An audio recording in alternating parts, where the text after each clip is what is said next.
Hi, welcome back to my channel King Birkhaya. Maanta waxaan raaxayaa filim lagu magacaabo Dr. Little oo la sii daayay sanadkii 1998. Laakiin intaan filimkeena sharaxaadiisa bilaabin ka hor, waxaan ku tusinayaa clip yar. Waana challenge. Haddii aad clipkaas ku qorshid, fadlan videoga like share waa waajib. Haddii aad qosli weysan, ikhtiyaarka adiga iska leh ama saar ama iska dhaaf.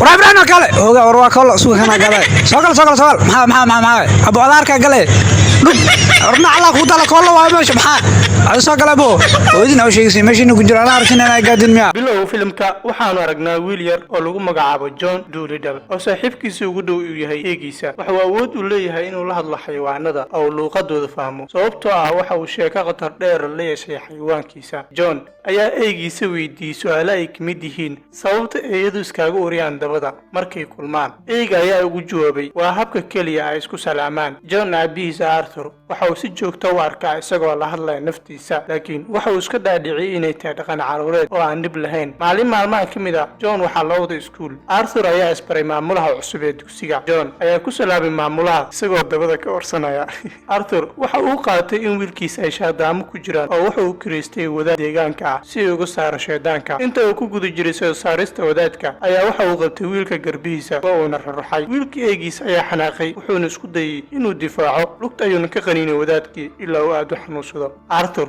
wuxuu guriga ka bixiyay eega kadib dhacdadii maalintaas dhacday John hadda wuxuu lumiyay awoodiisa gaarka ahayd ee kula hadlaya xayawaanka sanado badan kadib dhacdadii John Dolittle hadda waa dhakhtar wuxuu leeyahay qoys isaga oo gaar ah sida aabiis uu rabay weligiis ma uusameyn aabiyo yaraantiisa sameyn jiray oo kale kadib khuraafaadkii John wuxuu kaloo leeyahay laba gabdhood oo yaryar Chris iyo Maya oo uu heliso xaaskiisa quruxda badan ee Lisa Maya oo ah gabadha ugu da'yar guriga waxay jeceshahay xayawaanka waxayna haysataa doofaarka noociisa loo yaqaan Genia waxayna hadda sugaysaa ukunta iswaan si ay u dilaacdo way xanaaqday sababtoo ah guriga ma joogi doonto marka ukuntu dilaacdo sababtoo ah waxay u socotaa xerada maalinta axadda iyada iyo walaasheed shirkad weyn oo caafimaad laguna magacaabo Canlet ayaa doonaysa inay iibsadaan John saaxiibkiisa Dr. Mark Waller aad ayuu ugu faraxsan yahay wada shaqayntooda sababtoo ah waxay si toos ah u kordhin doontaa dakhligooda laakiin saaxiibkooda kale ee Dr. Jean uma faraxsana kadib waxaa John lagu wargeliyay inuu kulan la yeesho Canlet maalintii uu rabay inuu qoyskiisa u kaxeeyo xerada uu raalgelinaya xaaskiisa wuxuuna u sheegayaa inuu leeyahay kulan muhiim ah markii ay carruurtii is diyaariyeen si ay u aadaan xerada ayaa Maya doofaarkeedii la weynaya John waxa uu xaqiijiyay inuu u raadin doono una ilaalin doono waxa uu sidoo kale u ballan qaaday inuu u sheegi doono haddii ay ukunta dilaacdo kadib waxaa galay habeenkii John waxa uu hurdada ka toosiyay doofaarka Genia oo ku dul socday jirkiisa wax yar oo kadib markii uu doofaarka galiyay qafiskii oo ku soo laabtay sariirta ayaa laga soo wacay isbitaalka isagoo lagu wargeliyay xaalad degdeg ah John wuxuu aaday isbitaalka oo wuxuu u tagay bukaankiisa si uu u daryeelo aad ayuu u daalay John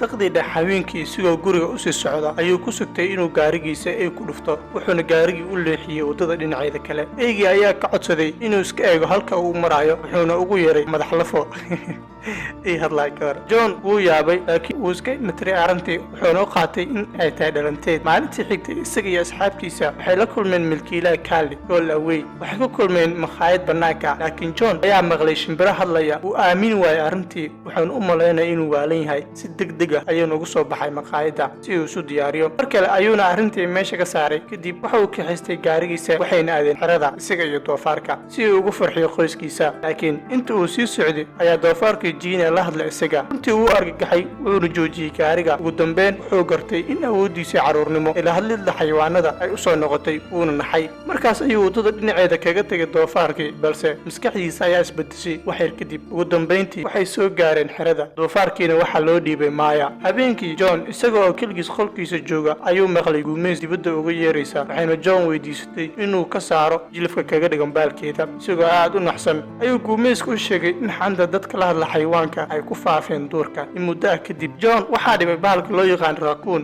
iyo dhowr xayawaan oo kale John waxa uu bilaabay inuu guriga ka carro isagoo aaminsan inay wax ka khaldan yihiin waxa uu sheegay xaaskiisa Lisa inuu si degdeg ah ugu baahan yahay inuu dib ugu laabto magaalada oo uu ka tagay iyaga kadib waxa uu wacay dhakhtarkiisa Sam oo uu ka codsaday inuu iskaan ka qaado si uu ugu dhaqsiyaha badan xitaa iyadoo ay tahay saq dhexe dhakhtarku uu ka aqbalay laakiin natiijadu waxay muujinaysaa in maskaxda John ay tahay mid caadi ah. maalintii xigtay Lisa waxay soo wacday John iyadoo ka walwalsan isaga, laakiin waxa uu diiday walwalka wuxuu sheegay inuu caadi yahay. John wuxuu aaday dukaanka xayawaanada oo gudaha ku yaal, wuxuuna maqlay buuq badan oo eeyaha ah oo la hadlaya. wuxuu go'aansaday inuu iibsado eey si uu tijaabiyo awoodiisa, wuxuuna soo iibsaday eey. waxa uu weydiiyey sababta uu maqlayo xayawaanka hadlaya, laakiin eeygii maskiinka ah wax fikrad ah kama haysta arrinta. John wuxuu go'aansaday inuu uga tago waddada dhinaceeda, laakiin eeyga ayaa ku dhacay dhulka isigoo leh caloosha ayaa aad ii xanuunayso. John waxa uu u kaxeeyey dhakhtarka xoolaha isigoo u malaynaya inay tahay waxa ugu yar ee uu xayawaanka u qaban karo. kadib markii uu ka soo noqday dhakhtarka xoolaha,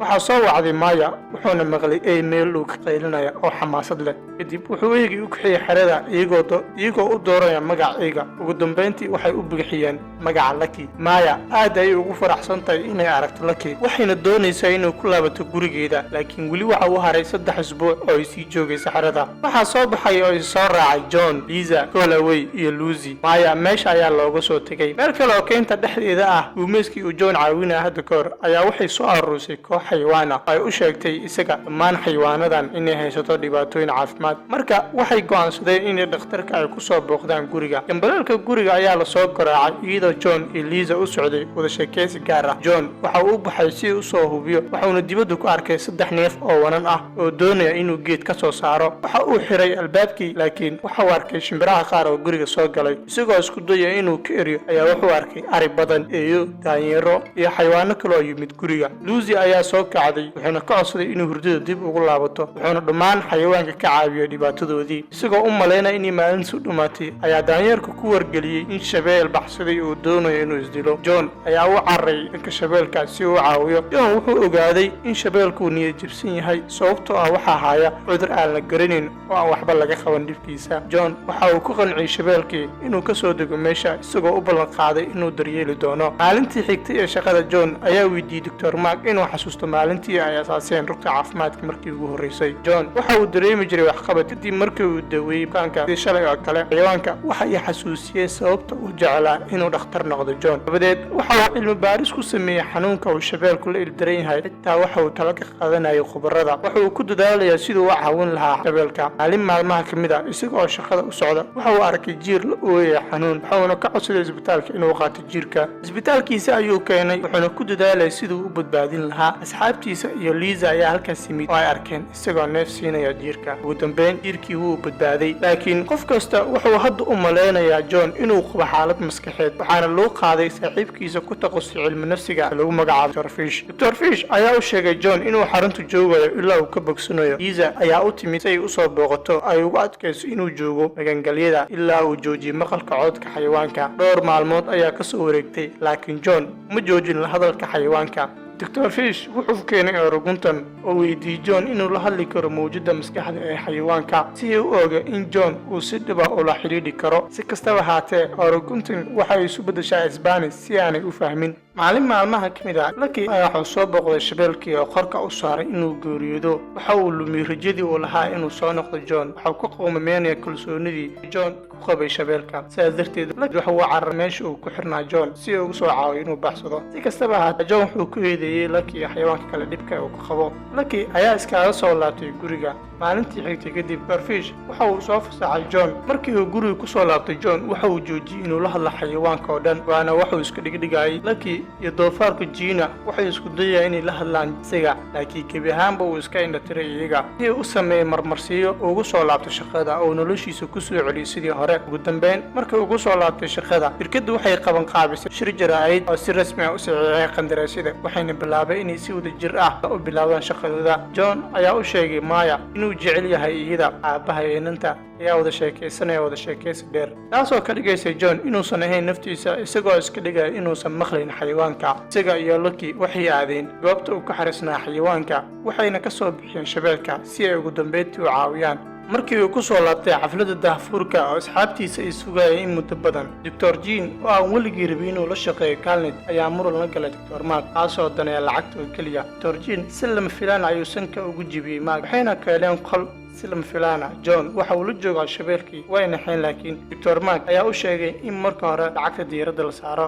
Dr. Jean ayaa hal fiir sanka ugu dhuftay, wuxuuna ogolaaday inuu John caawiyo si neefka u geeyaan qolka qaliinka waxay ku qariyaan bareelo hoosteeda oo ay dul saareen Dr. Mark si kastaba ahaatee markay isku dayay inay soo maraan qolka shirarka ayaa waxay ku qasbeen John inuu masrax soo fuulo iyagoo ku qasbanaadeen inay shabeelka kaga tagaan bareelaha shabeelkada waa kaligiis wuxuuna arkay doofaarkii wuxuuna bilaabay inuu meeshii ka soo baxo dadkii dhan ayaa argagaxay oo cabsaday laakiin John ayaa ku guuleystay inuu qof walba dejiyo oo fahamsiiyo in shabeelku aad u xanuunsan yahay inuu baahan yahay qaliin degdeg ah isaga iyo Dr. Jean waxay geeyeen shabeelkii qolka qaliinka oo bilaabeen qaliinka martida iyo wariyaasha ayaa goobjoog ka ahaa goobta oo dhan waxay bilaabeen inay rumaystaan in John si dhiba ula hadli kara xayawaanka sidoo kale waxaa bannaanka yimid booliska si ay u qabtaan John oo xalay shabeelka laakiin waxaa joojiyay xoolihii oo mardaa weynay John dhacdadaas kadib adduunka oo dhan ayaa ogaaday awoodda gaarka ee John isaga iyo Dr. Jean ugu dambeyntii waxay badbaadeen shabeelka qof kasta ayaanu ku amaanay Holloway oo arkay caanimada sii kordhaysa ee John waxay ka codsaday inuu saxiixo waraaqadaha qandaraaska laakiin John iyo Dr. Jean way iska diideen intuu muranka socday ayaa Dr. Mark waxaa kor uga soo xaaray oo leey maalmood kadib dhacdo John waxa uu ku soo laabtay noloshiisa caadiga ahayd ukuntii ay haysatay Maya bilowga filimka ayaa dilaacday waxaana ka soo baxay yaxaas yar nooca loo yaqaano alligator-ka filimka wuxuu ku dhamaaday iyadoo John u sii socdo meesha uu ku xariisnaa xayawaanka iyo u soo booqdo diba asagoo garab socdo iyagiisii laakiin balna haddii aad ka heshay muuqaalka like saar aynu balna muuqaaladeena xigay insha Allah